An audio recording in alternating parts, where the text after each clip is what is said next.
Boa tarde, irmãos. Hoje vamos dar início ao estudo da lição número 7 da nossa revista Supremacia de Cristo, estudo na carta aos Hebreus. Nós vamos ler alguns textos bíblicos, né? Primeiro está em Hebreus, no capítulo 5, versos 11 até o capítulo 6, no versículo 8, e depois o Salmo 40, de 6 a 8, e também Hebreus 9, 28, né? Vamos ler então primeiro Hebreus 5, de 11 até o capítulo 6, versículo 8. Vamos ver aqui. Quanto a isso, temos muito que ensinar, assunto difícil de explicar, especialmente porque vos tornastes indolentes para aprender. Apesar de que, a esta altura, já devesseis ser mestres, ainda estáis precisando de que alguém vos instrua mais uma vez quanto aos princípios elementares da palavra de Deus.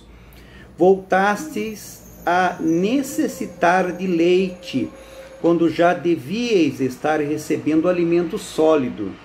Ora, quem precisa se alimentar de leite ainda é criança e não tem experiência no ensino da justiça. No entanto, o alimento sólido é para os adultos, os quais, pelo exercício constante da fé, se tornaram capazes de discernir tanto o bem quanto o mal. Capítulo 6. Sendo assim, considerando conhecidos os ensinos básicos a respeito de Cristo, prossigamos rumo à maturidade, sem lançar novamente o fundamento do arrependimento de atitudes inúteis e que conduzem à morte, da fé em Deus, da instrução acerca dos batismos, da imposição de mãos, da ressurreição dos mortos e do juízo eterno. Sigamos, pois, avante, e se Deus o permitir, faremos isso. Ora, é impossível para aqueles que uma vez foram iluminados, experimentaram o dom celestial e se tornaram participantes do Espírito Santo e provar os benefícios da palavra de Deus e os poderes da era que há de vir, mas apostataram da fé. Sim, é impossível que tais pessoas sejam reconduzidas ao arrependimento, tendo em vista que contra si mesmos estão crucificando outra vez o Filho de Deus, e zombando publicamente dele, porquanto a terra que absorve a chuva que cai de tempo em tempo e dá colheita proveitosa, aqueles que a cultivam, recebe a bênção de Deus. Todavia, a terra que produz espinhos e ervas daninhas é inútil e logo será amaldiçoada, seu fim é ser lançada ao fogo. Palavra de Deus. Eu vou ler aqui agora o Salmo 40, nos versos 6 até 8. Salmo 40, versos de 6 até 8. Tu não pede sacrifícios em troca do seu perdão, então só nos pede obediência.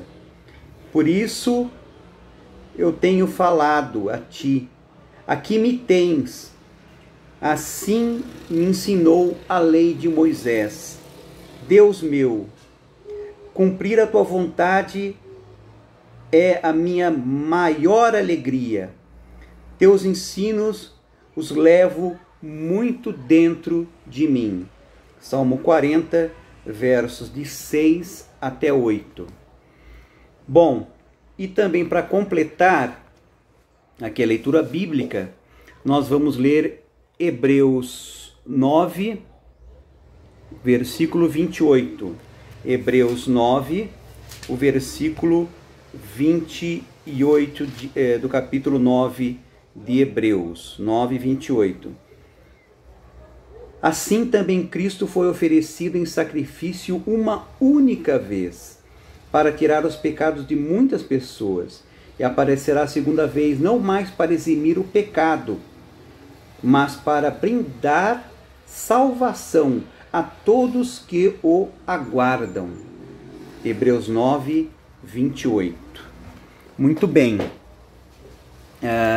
Trata essa lição 7 dos problemas pastorais. Na realidade, são problemas que o autor da carta, né, ele se dedica a direcionar, a ensinar o povo que anda realmente indolente, né, afastado da meditação na palavra de Deus, isso para crescimento, né, o povo se acomodou, ele age como pastor, exortando aquela igreja. Então o autor se coloca assim.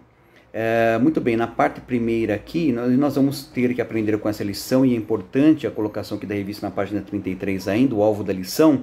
Você entenderá que pode ter certeza de que Deus não se lembrará de nenhum de seus pecados, pois Cristo já pagou por eles, perfeita e também de forma definitiva. Isso é bem claro para nós. O autor dessa carta, a carta aos Hebreus, vem demonstrando preocupação pelo bem-estar espiritual de seus leitores. Por isso fala de problemas pastorais, né? Corporalmente, ele está longe da igreja e tem desejo de visitá-la. Hebreus 13, 23. O autor oferece o autor da carta oferece orientação pastoral. Em Hebreus 5:10, o autor havia falado sobre a ordem de Melquisedeque, mas logo percebe que provavelmente os seus leitores não têm a capacidade espiritual para compreender esse alimento sólido do ensino profundo da palavra de Deus. Por isso ele faz uma digressão. Né? O que é uma digressão? Ele faz uma digressão. Digressão, na realidade, a princípio ele se desvia do assunto principal da carta, sobre a qual ele está escrevendo, né? Se desvia momentaneamente para explicar uma outra coisa. Ele faz uma digressão, ele se afasta um pouco do assunto, faz uma explicação sobre uma outra parte que ele acha importante e depois ele volta novamente ao assunto da carta. Por isso ele faz aqui uma digressão, né? Para discutir 3 problemas espirituais que se achavam presentes na vida dos leitores originais da carta aos Hebreus. Primeira coisa é o problema da ignorância, em Hebreus 5, de 11 a 14. A ignorância, está aqui na página 33, e a verdade ela vem da preguiça também, né? Os homens preguiçosos geralmente são muito ignorantes. Ele fala que tardios em ouvir. Como é que o autor pode ensinar sobre as doutrinas profundas do sacerdócio de Cristo, quando seus leitores já perderam o apetite pela palavra de Deus? Pelo menos é isso que estavam aparentando, né? Aqueles crentes se tornaram tardios em ouvir. Descreve crentes que têm uma atitude de indiferença em relação ao estudo criterioso e minucioso da palavra de Deus, né? Ele está aqui falando. Parece-nos que isso, né, esse estudo criterioso, já não tinha mais importância para eles, já não fazia sentido, né, para eles, né? Já que para eles os rudimentos da fé, as doutrinas básicas, né, parece que já estavam bons, né? Tudo já estava muito tranquilo.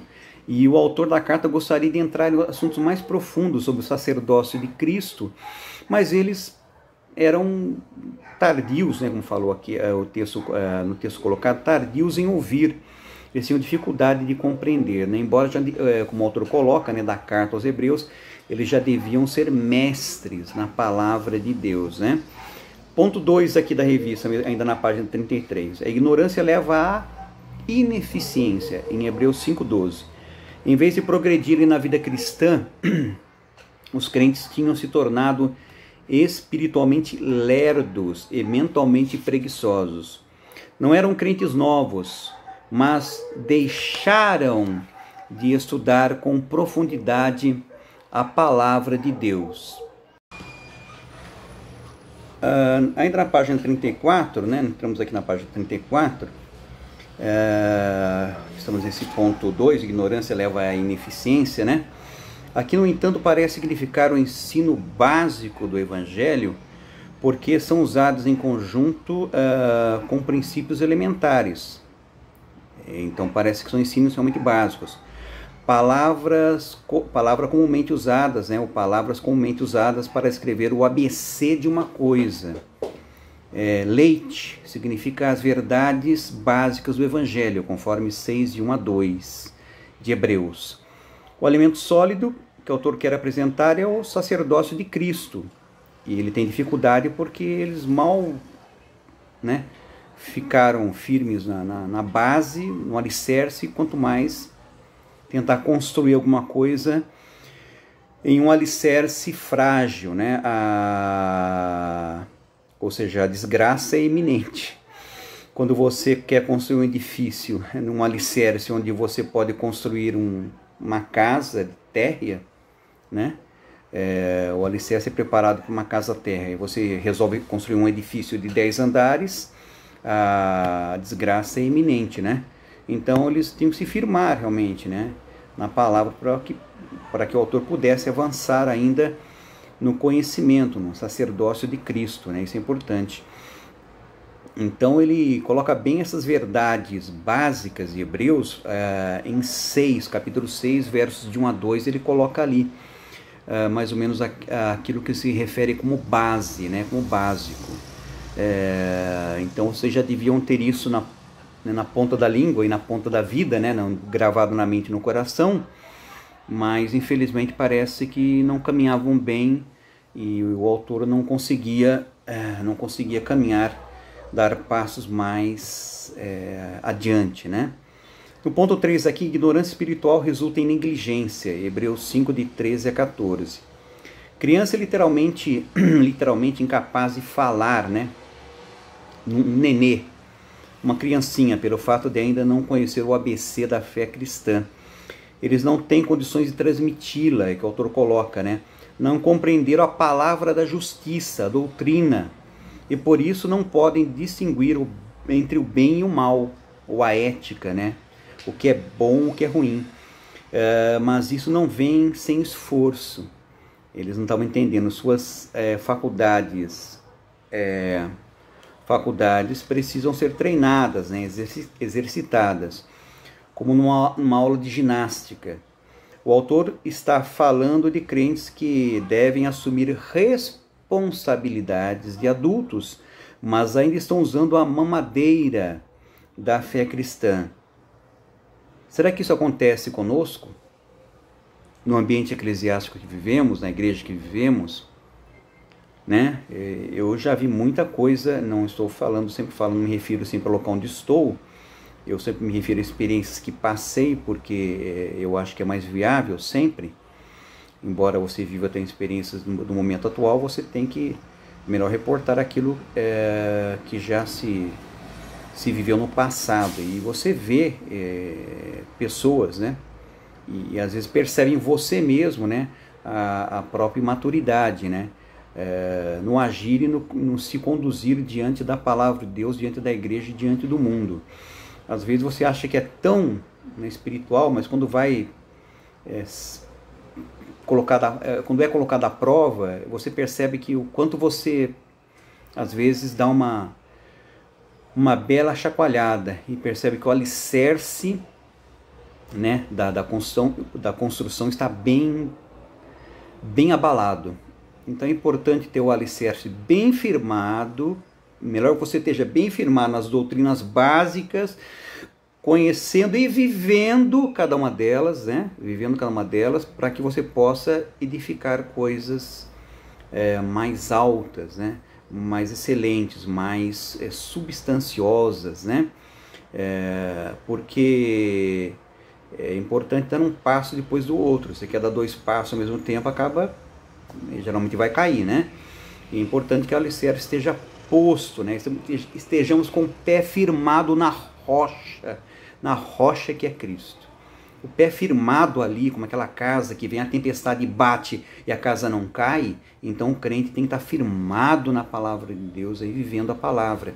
E aí ele consegue gradativamente, pela graça de Deus, caminhar mais alto, né? Isso é fundamental também, né? Isso é importante para a vida da gente. Também ponto 3 aqui, ignorância espiritual resulta em negligência, né? Que nós colocamos aqui. É importante entendermos desse ponto 3, sobre a questão da doutrina, da ética, esse exercício da fé, que o crescer em Cristo, que ele coloca aqui, é estar realmente com um padrão, nesse ponto 3 aqui da página 34, é um padrão mais elevado na vida cristã. Esse padrão mais elevado nos leva a ter mais conhecimento da graça de Deus e nos leva a uma posição de submissão a esse mesmo Deus em Cristo Jesus no poder do Espírito Santo. E é para isso, então somente para isso. Não é para se achar, não, é para se colocar exatamente como o João Batista falou. Convém que eu diminua e que Cristo cresça. Então é o inverso. Os valores do reino de Deus a gente já percebeu, para quem realmente está firmado na rocha, que são muito opostos, ao que o mundo coloca. Os padrões do reino são diferentes do reino do mundo. O reino de Deus é um padrão diferente e muito mais excelente. Isso também é importante entendermos aqui. E importante também, tem aqui na aplicação, que grande desafio para nós sermos crentes que estudam diariamente com assiduidade a palavra de Deus, não demonstrando preguiça nem negligência. E isso é muito bom. Mas, como eu disse, é estudarmos para sermos maduros em Cristo Jesus e não arrogantes e orgulhosos. É para atingir uma maturidade cristã, para que eu seja realmente cada vez mais colaborador desse ministério em Cristo Jesus dentro da igreja e também como cidadão dentro do mundo. Como nós vemos aqui no caso as pessoas se degladiando até para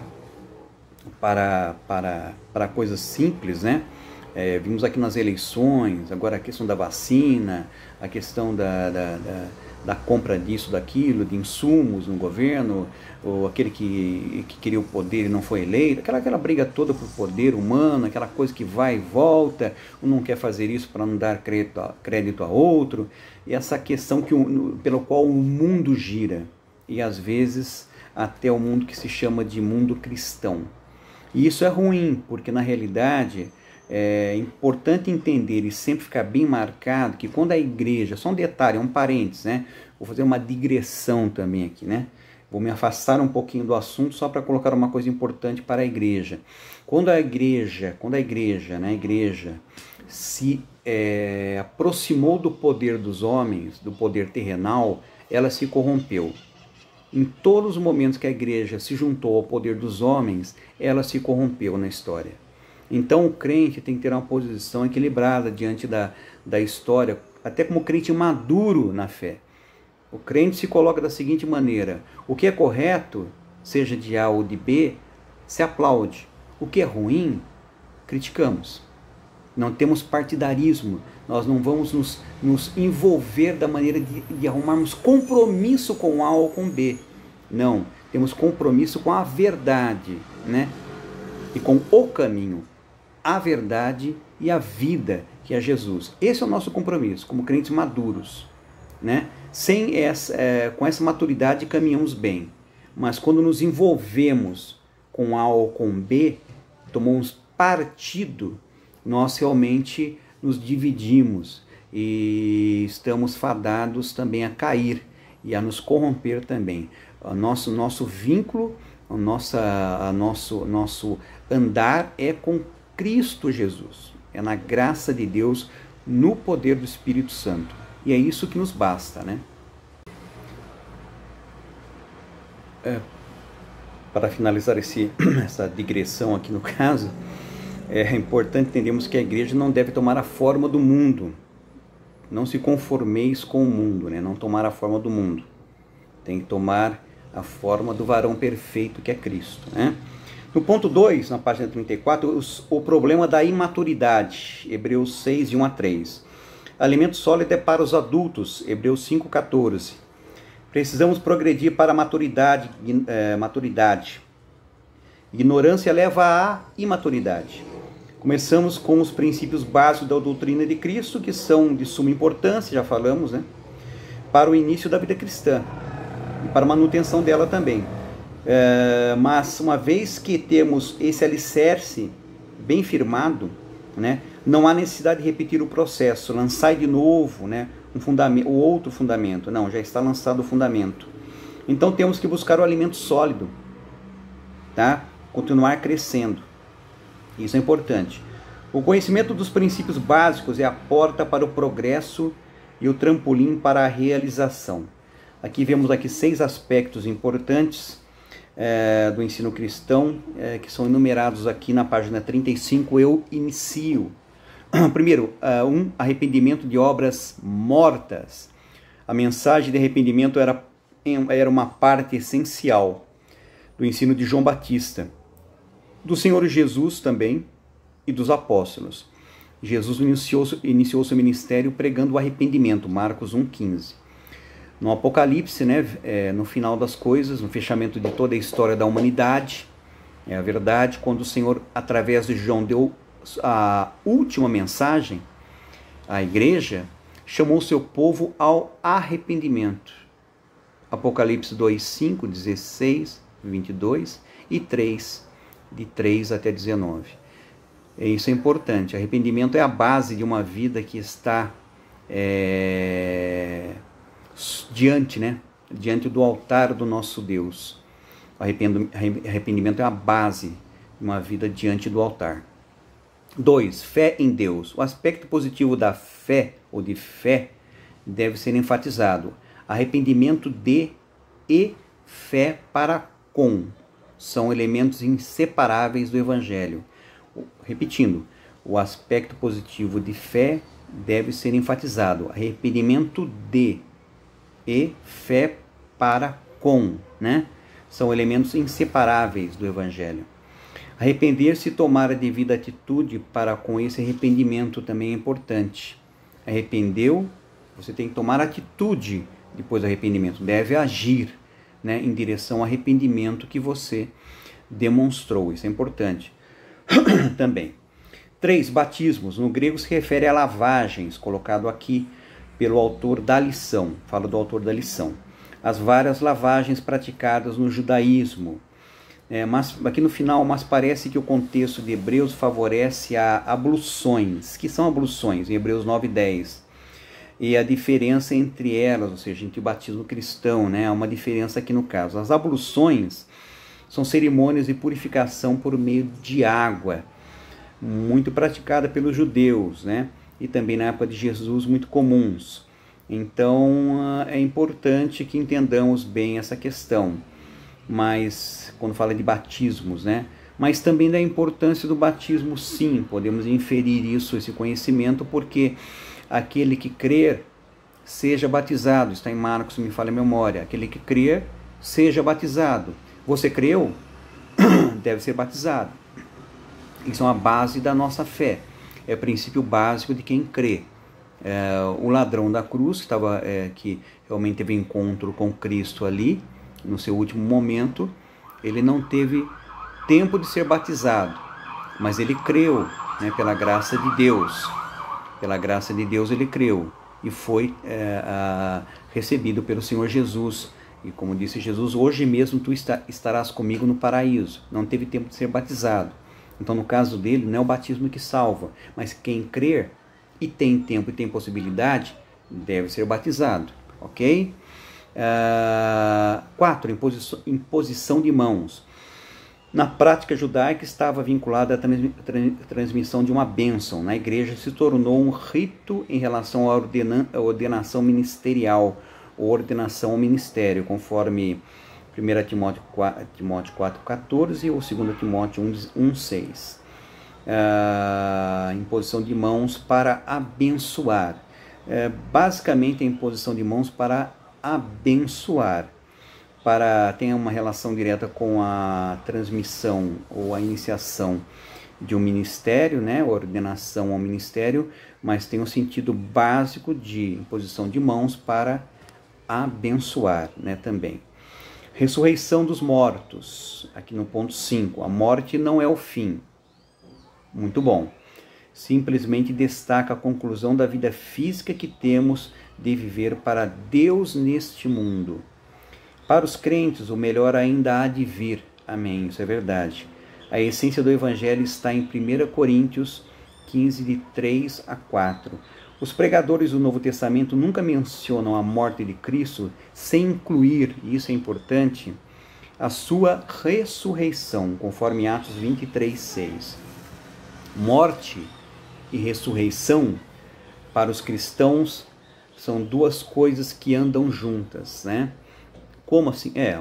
Para o cristão, morte e ressurreição, né? Especialmente de Jesus, nos referimos a Jesus, ao texto bíblico, né? Morte e ressurreição são coisas que andam juntas, né? A morte de Cristo não foi final, foi o princípio, né, de tudo, aonde ele ressurgiu ao terceiro dia e depois subiu aos céus e está à direita de Deus Pai Todo-Poderoso, né? É importante que ele não está morto, ele ressurgiu. O túmulo de Jesus e somente dele é um túmulo vazio. Os demais religiosos todos, né, o túmulo tem os seus restos mortais, mas o túmulo de Jesus está vazio. E isso é fundamental na fé cristã, né? Isso é importante. 6. Juízo eterno. Ressurreição e juízo estavam sempre ligados ao ensino de Jesus e na doutrina cristã. Em João tem um texto, né? João capítulo 5, Atos 17, Hebreus 9, né? No versículo 27. Esses são os princípios elementares da fé cristã. E aqueles crentes tinham de ter apetite por alimentos mais sólidos e assim serem levados para o que é perfeito. Hebreus 6, no versículo número 1.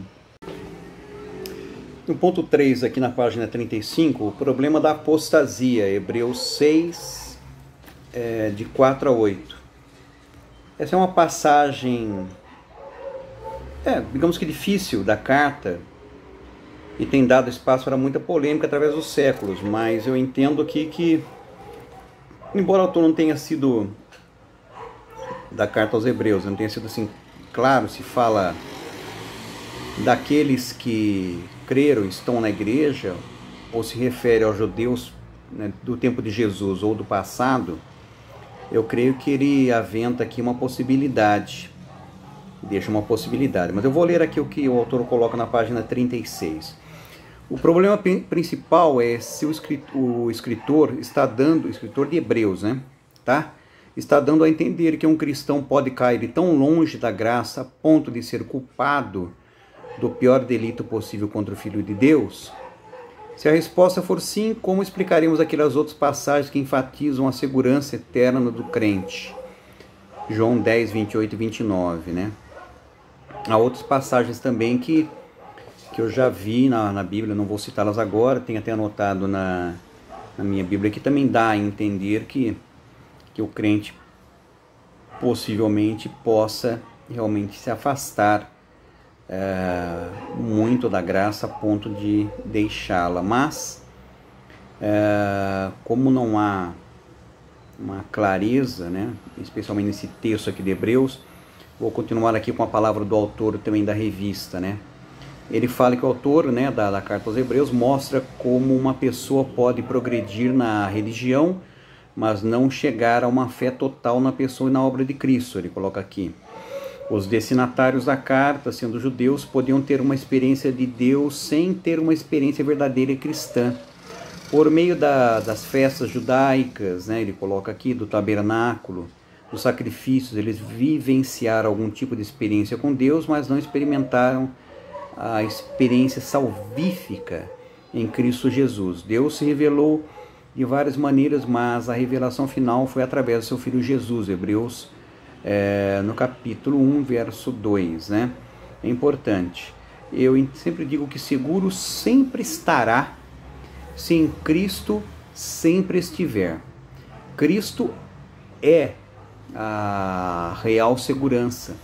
Seguro sempre estará se em Cristo você sempre estiver. Cristo é verdadeiramente a nossa real e suprema, né, segurança, é o sacerdócio de Cristo, é parte disso, né? O autor ainda segue aqui, nesse ponto 1, desprezaram os dons de Deus, em Hebreus 6, 4 a 5, tem o ponto A, B, C, D e E. Ele aqui também continua, né?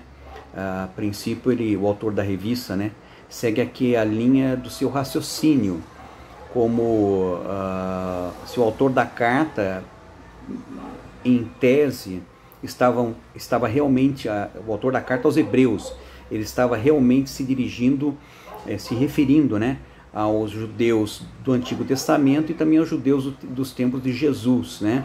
Basicamente, essa linha de raciocínio do autor da revista sobre o que o autor da carta aos Hebreus ele colocou no texto que lemos, né? Mas sigo aqui com o raciocínio do autor da lição.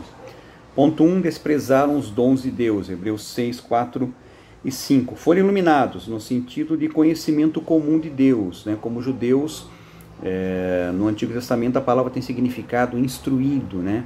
No ponto B, provaram o dom celestial. Provar é o verbo no grego usado no mercado, em que uma pessoa pode provar um doce e saboreá-lo sem comprar. Coloca aqui o autor. Tais pessoas já descobriram que o evangelho é maravilhoso, mas não o aplicaram à sua vida, né? C, coloca aqui o autor da lição. Tornaram-se participantes do Espírito Santo. Sentiram as bênçãos do Espírito. Provavelmente o autor de Hebreus, coloca o autor da revista, né? Ele está falando das experiências dos dons, operação, influência do Espírito Santo que foram vivenciadas por todos os judeus, né? Coloco aqui nesse ponto. No ponto D, provaram a boa palavra de Deus, ouviram a palavra de Deus com alegria, mas não a deixaram habitar no coração. Tá aqui colocar que diz aqui o autor da revista que eles não deixaram, né? Não deixaram habitar no coração.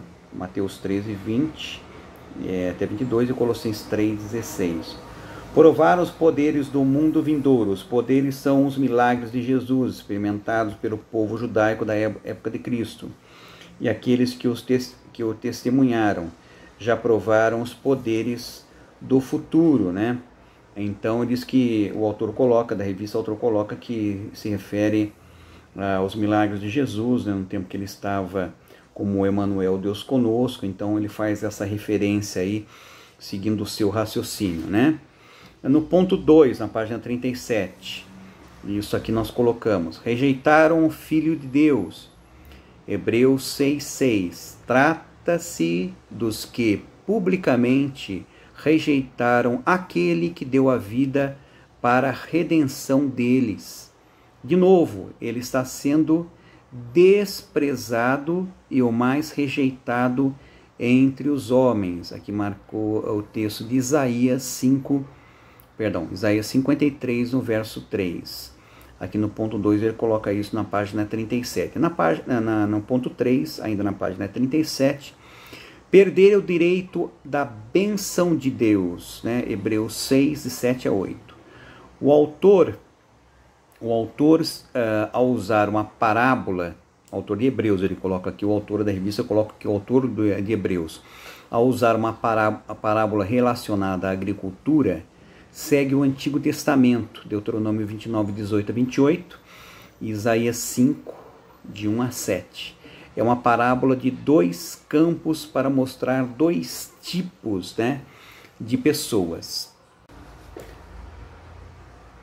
Então aqui na página 37 eu vou ler os pontos de A, separados aqui por A, B, C e D, na página 37.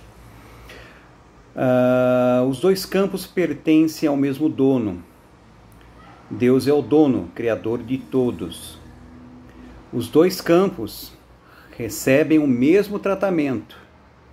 A chuva que frequentemente cai sobre os dois campos. C. Os dois têm que enfrentar a hora do julgamento, a hora da ceifa. E no ponto D, os dois produzem coisas diferentes e por isso recebem julgamento diferente. Erva útil recebe bênção divina. Espinho e abrolhos são rejeitados, o fim deles é serem queimados, tanto os espinhos quanto os abrolhos, né? Isso é importante. E o autor que coloca um ponto fundamental aqui, que eu queria ler com destaque a respeito dessa questão de dois tipos, né? Dois tipos de pessoas. Essa pode ser a história de dois irmãos, vou colocar ele aqui na página 37, criados no mesmo lar cristão, com culto doméstico, que receberam o mesmo tratamento, frequentaram a mesma igreja, ouvem as mesmas mensagens, são ambos batizados, mas um aceita Cristo. Veja bem, mas um aceita Cristo.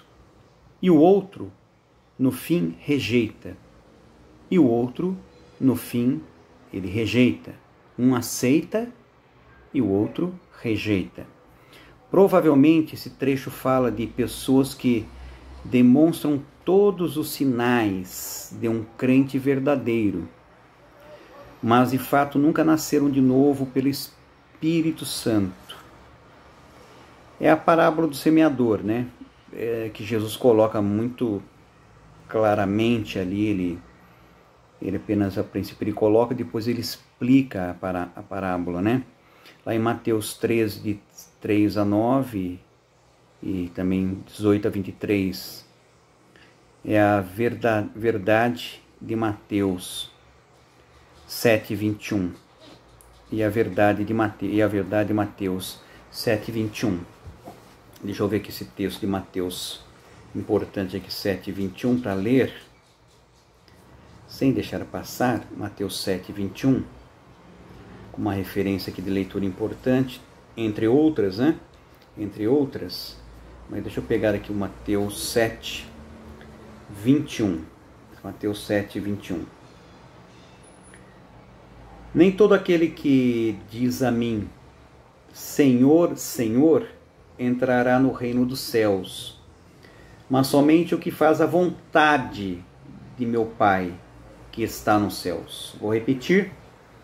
Nem todo aquele que diz a mim, Senhor, Senhor, entrará no reino dos céus, mas somente o que faz a vontade do meu Pai que está nos céus.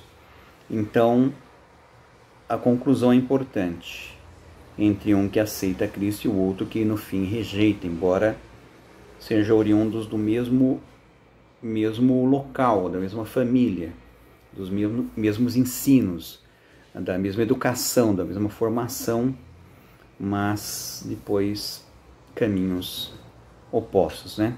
Isso também é importante, a gente tem que analisar isso com bastante tranquilidade diante da palavra de Deus e fazer uma análise mais profunda e mais sistemática, né?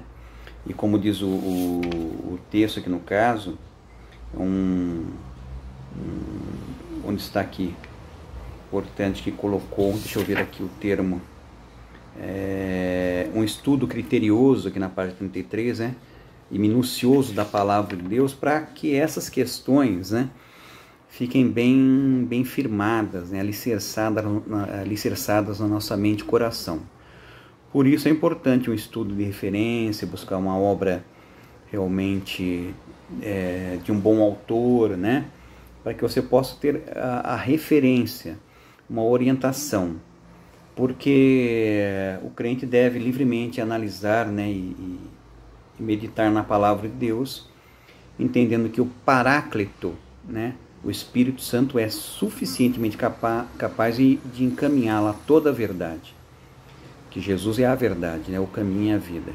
Mas é importante alguma obra ou outra, alguma referência, algum estudo, alguma opinião, como referência, apenas como uma orientação. Mas com certeza o principal de tudo é o sola escritura, ou somente a escritura, ela por si só, ou muito por si só, ela tem e pode e deve falar ao crente. É a palavra de Deus, né? É a palavra de Deus que deve falar ao crente. Opiniões importantes são importantes de se ouvir, de buscar uma orientação, um direcionamento, mas a palavra de Deus, ao final, somente a Escritura, ele deve ser realmente buscado pelo crente, porque Deus é suficientemente capaz de falar ao servo dele através da sua palavra. Ele tem essa capacidade e não mudará, né? Como eu disse, boas obras, boas referências de estudo são importantes, alguns autores e tal, mas são também experiências, são opiniões. Importante que é aquilo que Deus nos trará, né, de luz, né, diante da sua palavra. Ele é o Paráclito, né, aquele que, pedagogo, né, aquele que nos ensina, o Espírito Santo de Deus. Então a gente tem que sempre estar confiando que Deus nos levará a toda a verdade, e ela é Jesus, o caminho, a verdade e a vida. Nos levará para conhecer plenamente esse sacerdócio, né, de Cristo Jesus, onde o autor fala que gostaria de tratar de assuntos mais profundos, né, mas eles, os hebreus, né, o povo a quem o autor de Hebreus dirigiu essa carta, estavam tardios para ouvir, né, estavam meio preguiçosos. Que nós não sejamos dessa maneira preguiçosos, mas possamos analisar e examinar as Escrituras com bastante cuidado e bastante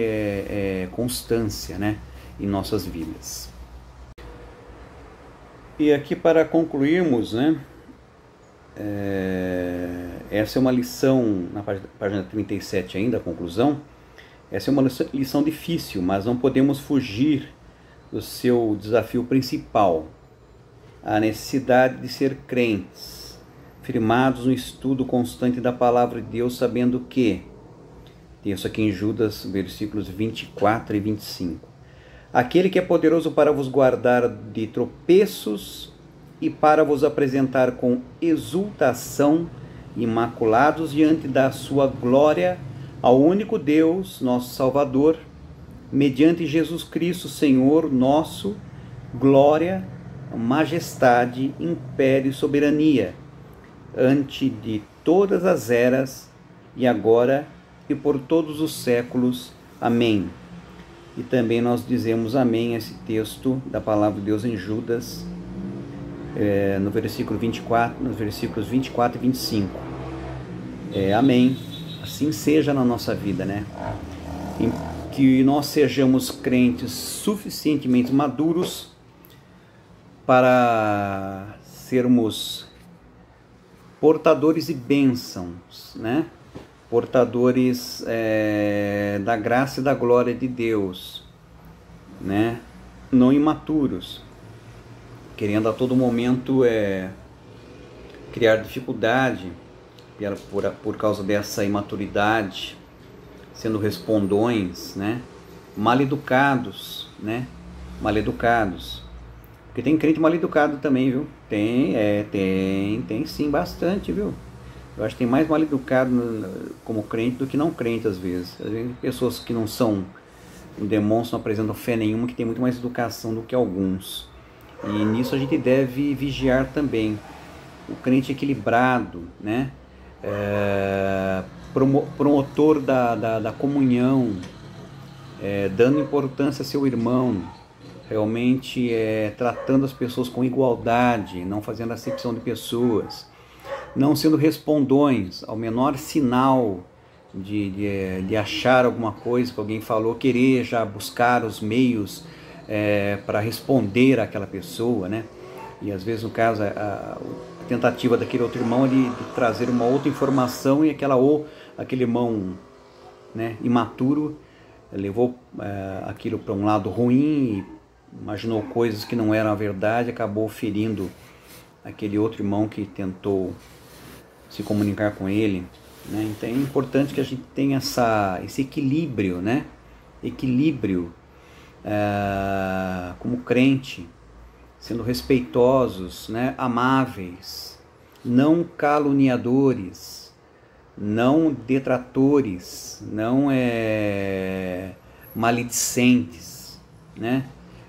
Importante é entender as pessoas, que muito importante, uma coisa muito comum é que nós olhamos as pessoas e às vezes no caso nós não gostamos de A ou de B ou de C. Isso é comum a todo homem natural, mas tirando a falha de caráter, tirando apenas características pessoais que cada um as tem diferente, eu não estou falando de caráter e de conduta, eu estou falando de características pessoais, né? E nós não somos iguais, nenhum de nós, né? Cada um tem as suas características pessoais. É interessante que você, você, né? De maneira geral nós, gostamos das nossas características, até porque estamos acostumados, né? Mas às vezes não toleramos a característica diferente de um outro irmão, me refiro à igreja, né? Porque um é um pouco diferente e nós não toleramos, ou nós não aceitamos, ou não nos cai bem, como não cai bem as pessoas do mundo. Mas o crente é diferente, eu tenho que ser diferente, tem que ser maduro, entender que as pessoas são diferentes, né? Existem características pessoais, né? Eu não estou falando de desvio de conduta e de caráter, não é isso que eu falo. Eu falo de características, um é mais sério, outro sorri mais, outro menos, outro fala mais, outro menos, outro é mais dado, outro é menos dado, seja lá o que for, tanta coisa, né? Mas eu não estou falando de desvio de conduta e de caráter. Eu estou falando que nós podemos ser cristãos maduros e entendermos as diferenças, mas não nos impede de amar as pessoas, né? Sejam elas quem forem. Não impede de sermos educados. Eu estou falando de educação, que é coisa básica, né? Mas infelizmente alguns não têm educação, não tem. Então temos que vigiar isso, eu tenho que vigiar isso, você também tem que vigiar, para que a gente seja um contribuidor para a comunhão dentro da igreja. E comunhão não é algo meloso, né? Às vezes pode até ser, mas de maneira geral não é. É algo de respeito, de amor verdadeiro, que brota lá dentro e se manifesta no exterior.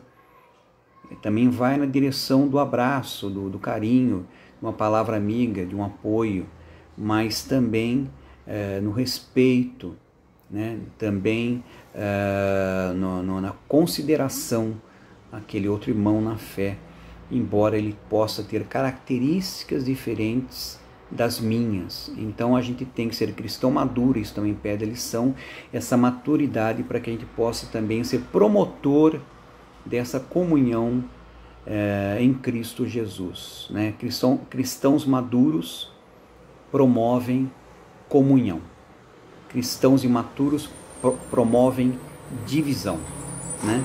Mas os cristãos maduros promovem uma igreja que vai também crescendo paulatinamente, de glória em glória, pela graça de Deus. E é isso, irmãos, vamos orar.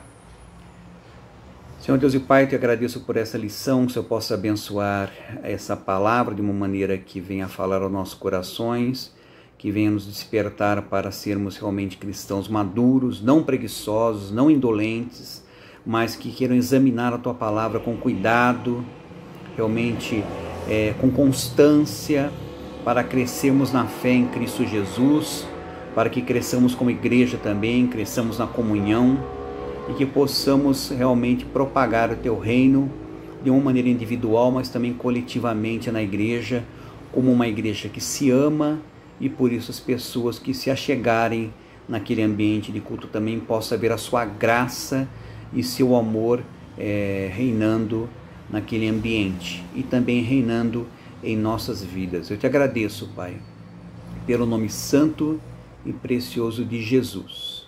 Amém.